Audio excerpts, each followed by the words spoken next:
Good evening students.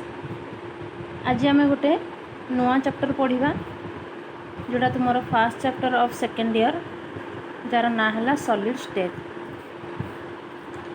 Solid state आम पूर्व year रे माने फर्स्ट ईयर रे आम लिक्विड विषय आ गैस विषय ऑलरेडी पढ़ी सारी।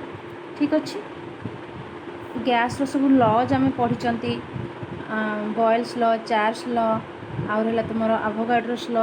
लिक्विड रे सेमती बहुत प्रॉपर्टी आम कैरेक्टर सब पढ़ी। तो आम सेकेंड ईयर को सॉलिड स्टेट छाड़ी जोटा कि आम आज स्टार्ट करवा। आज किसी इंट्रोडक्शन पार्ट तार पढ़ा। तो प्रथम आम माइंड क्वेश्चन आसवा दरकार कि सॉलिड स्टेट आम केते कहवा गोटे मैटर कि गोटे वस्तु जिते आम देखुचे आम केते कहवा कि यार यहाँ सॉलिड स्टेट रे अच्छी बोली।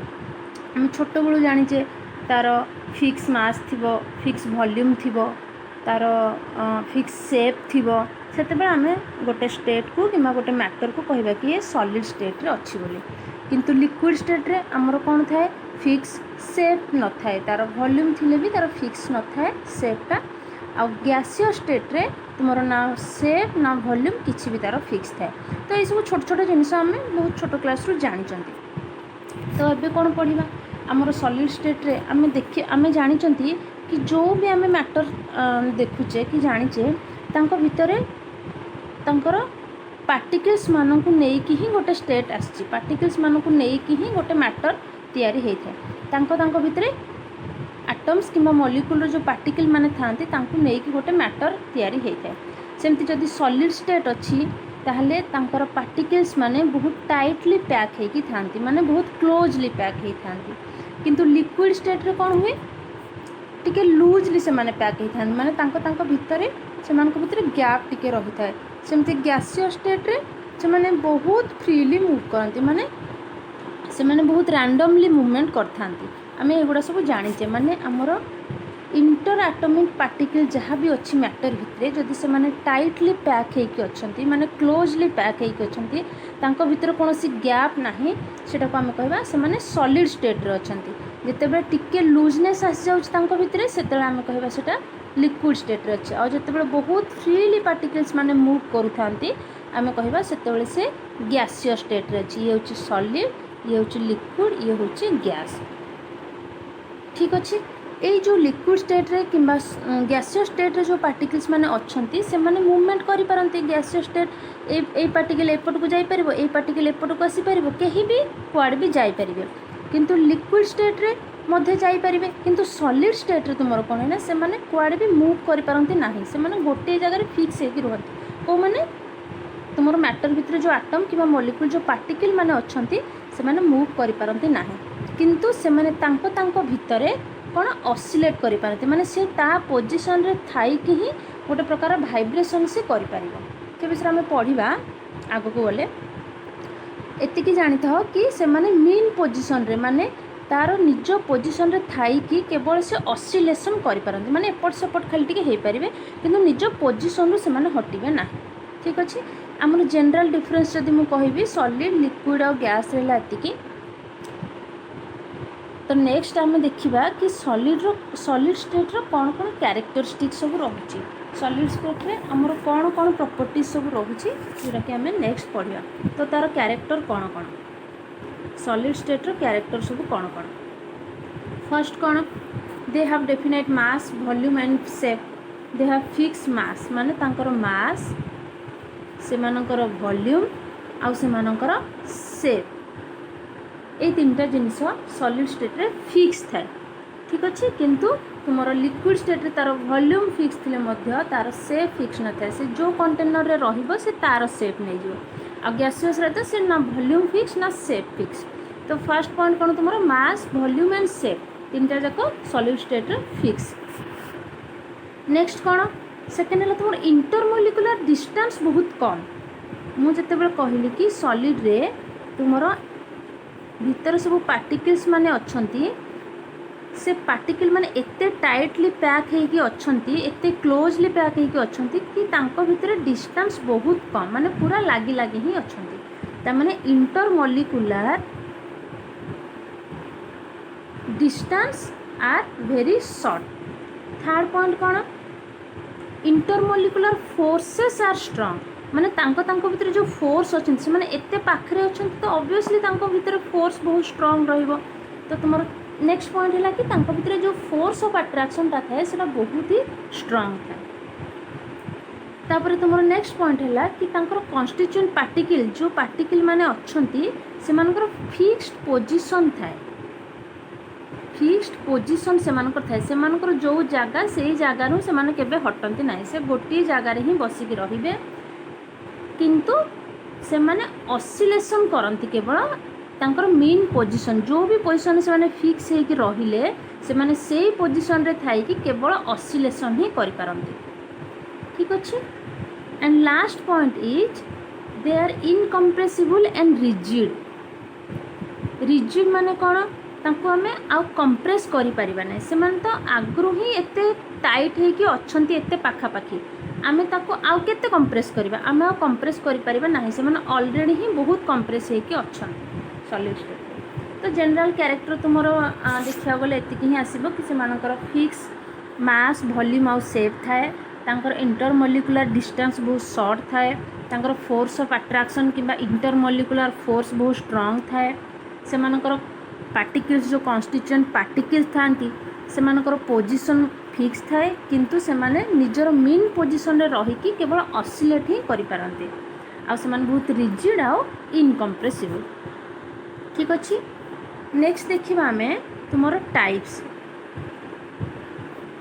सॉलिड रो कौन कौन टाइप्स तो तार फर्स्ट टाइप होची गोटे होची क्रिस्टलाइन आ गोटे होची अमोरफस दी प्रकार रे हमें ताको डिवाइड करिसेंती को बेसिस रे डिवाइड करिसेंती ऑन द बेसिस ऑफ तांकर अरेंजमेंट मु जो कहली सॉलिड रे पार्टिकल्स माने भितरे क्लोजली पैक है कि किमा टाइटली पैक है कि अच्छंती तांकर केमिति प्रकार अरेंजमेंट हेची से माने केमिति अरेंज है कि रही चंती से बेसिस रे हमें सॉलिड को टू टाइप्स रे भाग करचंती डिवाइड करचंती गोटे हला तुमरो क्रिस्टलाइन नेक्स्ट हला तुमरो अमोरफस तो तुमरो ए चैप्टर प्राय फर्स्ट क्वेश्चन या ही आसे कि डिस्टिंग्विश बिटवीन क्रिस्टलाइन सॉलिड और amorphous solid keema difference between crystalline और अमोरफस सॉलिड आमे भी पॉइंट वाइज गोटे गोटे पढ़िबा तो फास्ट आमे देखिबा कि क्रिस्टलाइन माने एठी तुमर कोन क्रिस्टल वाटा तुम देखुछ क्रिस्टल माने कोन आमे जानि चंदी क्रिस्टल कहले गोटे ऑब्जेक्ट जोटा आमे कहबा से क्रिस्टल माने ताकू जदी आमे काटू चंदी किमा जत्ते भी भांगू चंदी जत्ते भी स्मॉल पार्टिकल करू चंदी से तारो सेही पैरेंट जहाँ भी थिबो आगुरु से सेही प्रॉपर्टीटा तारो लूज करेनी ठीक अच्छे एटा को आम कह क्रिस्टलाइन तार यार कौन प्रॉपर्टी एठी से कहला कि large number of small crystal ठीक अच्छे छोट छोट क्रिस्टल मान को लेकिन गोटे बहुत बड़ क्रिस्टलाइन स्ट्रक्चर तैयारी होता है आउ सेमानकर फिक्स जियोमेट्रिकल शेप थाए तांकर शेपटा फिक्स होइकी थाए सब बेले fix geometrical shape crystalline solid कहीं ना ता भितर जो पार्टिकल्स माने अच्छंती से माने केमिति अरेंज होइकी थांती से माने ऑर्डरली अरेंज होई थांती माने ऑर्डरली माने से माने बहुत लॉन्ग डिस्टेंस पर्यंत से मानकर ऑर्डर मानकर एठी तुमे एग्जांपल मु कहबे बे मानकर गोटे इटा भाटी रे इटा रखा होची ठीक अच्छे जिते गोटे इटा भाटी इटा रखा केमती रखा गोटे इटा ता साइड रे आ गोटे इटा ता साइड रे आ गोटे पुणी ता ऊपर आ गोटे इटा पूरा इटा भाटा सारा पूरा सजेकी इटा मन को रखा होची पूरा ऑर्डरली रखा होची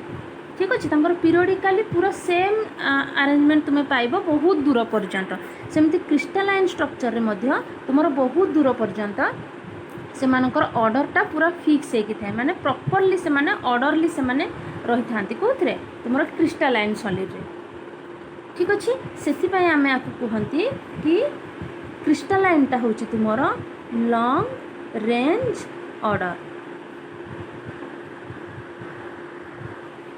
लॉन्ग रेंज ऑर्डर माने बहुत दूर पर्यंत से माने ऑर्डरली ही रही थांती ठीक अच्छे तेणु आम कहले लॉन्ग रेंज ऑर्डर एग्जांपल नहीं पारे आमर क्वार्ज क्वार्ज गोटे मटेरियल जे कि तुमर बहुत दूर पर्यंत तार ऑर्डरली तार पार्टिकल्स माने अरेंज होकर रही था। ठीक अच्छे, तो आम ताको से क्रिस्टालाइन सॉलिड बोली कहू। नेक्स्ट हूँ तुमर आमोरफस। आमोरफस रो माने एक्चुअली कौन, नो फॉर्म, किछि तार फॉर्म नहीं, किछि तार कौन सी प्रॉपर अरेंजमेंट नहीं, तार पार्टिकल्स माने जो अच्छंती तार कौन सी रेगुलर शेप नहीं, से माने ऑर्डरली न थांती, से माने एबे तार पार्टिकल्स माने एमती अच्छंती आ गोटे किछि दूर गला पर एमती माने मन इच्छा से माने तांकर पोजीशन थाए, से माने ऑर्डरली न थांती। ठीक अच्छे, तो यार कैरेक्टर जदि मु कहबी आमोरफस रो, ताहले जेमती क्रिस्टालाइन रे मु कहितली से माने लॉन्ग रेंज ऑर्डर बोली, एठी मु यार कहबी शॉर्ट रेंज ऑर्डर बोली। शॉर्ट रेंज कौन पे, कहीं बहुत कम डिस्टेंस पर ही तार ऑर्डर चेंज हो जाए, से बहुत दूर पर्यंत कौन जीव किछि बाट गला पर ही तार ऑर्डर एपट सेपट हो जाए, तार एमानकर कौन सी प्रॉपर अरेंजमेंट न थाए। ठीक अच्छे, यार एग्जांपल मु जदि कहबी सब इंपोर्टेंट एग्जांपल यार है क्वार्ट्ज ग्लास।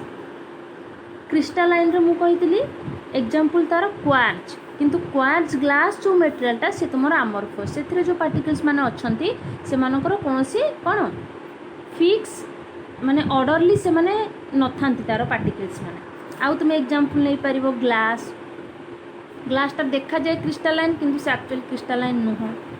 तापर है तुमर रबर, प्लास्टिक, एगुड़ा तुमर है आमोरफस सॉलिड।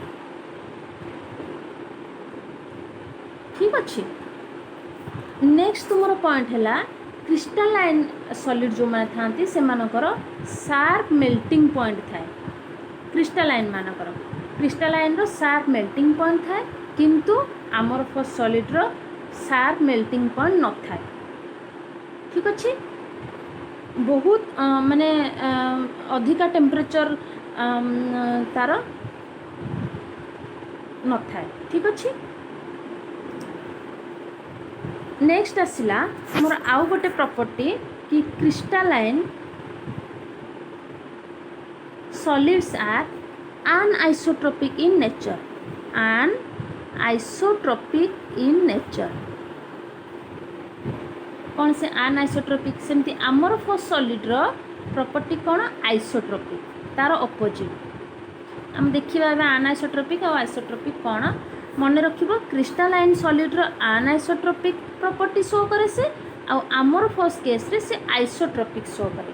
ठीक अच्छे, तो फास्ट देखिबा हमें क्रिस्टालाइन केस रे अनआइसोट्रोपिक कौन, एमिति किछि फिजिकल प्रॉपर्टी अच्छी जेमति कि तुमर इलेक्ट्रिकल रेजिस्टेंस है, तुमर आउ कौन रिफ्रैक्टिव इंडेक्स है, एमाने किछि किछि फिजिकल प्रॉपर्टी अच्छंती।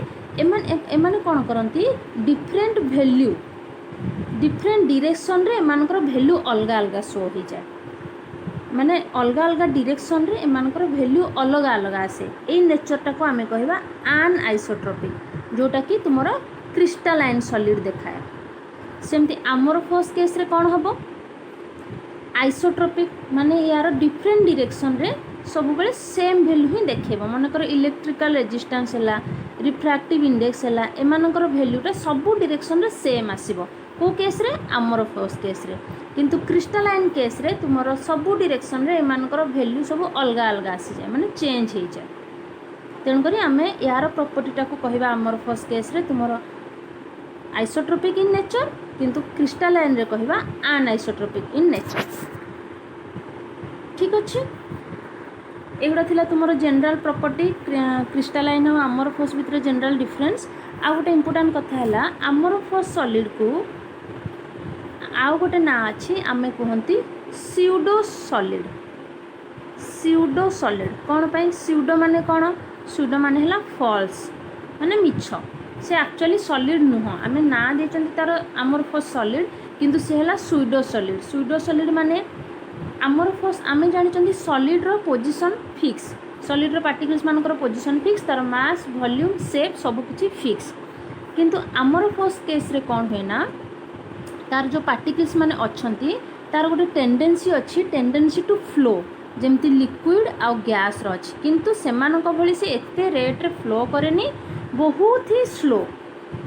ठीक अच्छे भेरी स्लोली से मूव करे से तुम्हें देखो जब बहुत पुराना बिल्डिंग किंबा घर अच्छी से तुम जब काचर विंडोर कौन काच लगी बहुत वर्ष पर से काचर तल पोर्सन मोटा हो जाए आउ धला धला टिके देखा जाए मिल्की मिल्की देखा जाए मोटा हो जाए कौन पाई ना से बहुत वर्ष पर जेहेतु से तुम ग्लासटा कौन आमरफस सॉलिड आम जानते से बहुत वर्ष पर कौन हुए ना आमरफस सॉलिड्र टेंडेंसी कि से फ्लो करे से कौन करे धीरे धीरे धीरे धीरे तल आड़ को फ्लो करके तल पोर्सनटा मोटा हो जाए और ऊपर पोर्सनटा पतला हो जाए तेणु यही कारण आम सूडो सॉलिड भी कहते आउ गोटे तार ना अच्छी super cooled solid sorry super cooled liquid कौन या सूडो सॉलिड कह जाए सुपर कूल लिक्विड मध्य कह जाए ताको आमरफस को आम दुईटा ना कहीपर ठीक अच्छे एगुड़ा है तुम कैरेक्टरिस्टिक्स ऑफ तुम क्रिस्टालाइन आमरफस सॉलिड नेक्स्ट क्लास रे आम अलग किसी पढ़ा आज एति थैंक यू।